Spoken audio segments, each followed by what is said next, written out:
भ्रष्टहरू पालिराखे पुराना दलले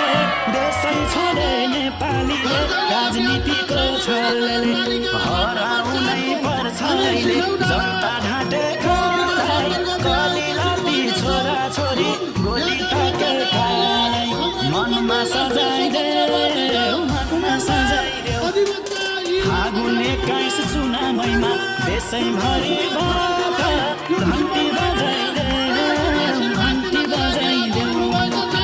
अब आउने यही फागुन 21 गते पक्कै पनि घन्टी चुनाव चिन्हमा भोट दिएर बहुमतका साथ जिताउनु हुनेछ भन्ने कुरा सिसाउ डाँडाका सम्पूर्ण दाजुभाइ दिदीबहिनीहरूलाई हामी हार्दिक धन्यवाद ज्ञापन गर्न चाहन्छौँ र समयको अभावले गर्दा हामी केही ठाउँमा जानुपर्ने भएको हुनाले केही यहाँ धेरै महिलाहरू र दिदीबहिनीहरू र दाजुभाइ दिदीबहिनीहरू